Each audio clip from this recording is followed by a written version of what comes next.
ঢাকা নবাবগঞ্জের জিকেডি friends club আয়োজিত প্রীতি football tournament 2023-এর final খেলা অনুষ্ঠিত হয়েছে।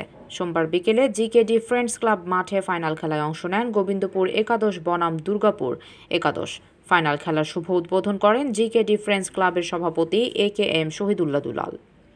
এ সময় প্রধান অতিথি হিসেবে উপস্থিত ছিলেন নবাবগঞ্জ থানার CPM ভারপ্রাপ্ত কর্মকর্তা সিরাজুল ইসলাম শেখ।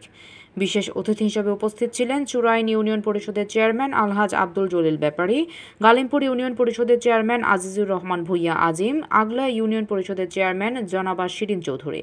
এ সময় আরও উপস্থিত ছিলেন চুরাইন ইউনিয়ন আওয়ামী লীগের সভাপতি বীর মুক্তিযোদ্ধা আব্দুল বাসেদ প্রামাণিক, জিকেডি ফ্রেন্ডস ক্লাবের সাধারণ সম্পাদক বীর মুক্তিযোদ্ধা শাহ আলম প্রামাণিক, গালিমপুর তদন্ত কেন্দ্রের অফিসার ইনচার্জ আমিরুল ইসলাম, আব্দুল আলিম, সাব্বির হোসেন বাদল, নজরুল ইসলাম, চঞ্চল মাহমুদ বাতেন, শেখ সুজন বাবু, সুরুজ প্রামাণিক, মাহবুবুর রহমান লিটন, সাজ্জাদ হোসেন ভূঁইয়া তাপস, কামরুল ইসলাম, শহীদুল ইসলাম, মুরাদ হোসেন, জিয়াউর রহমান, মাসুদ পারভেজ, হারুন প্রামাণিক, শেখ আবু, মোহাম্মদ লিটন, জাহিদ হোসেন, মোহাম্মদ খালেক ফায়েজ প্রামাণিক, আরিফুর রহমান বাবু, আনোয়ার মোড়ল, মুক্তার হোসেন, শোয়েব হোসেন, দুলাল ব্যাপারী সহ আরও অনেকে।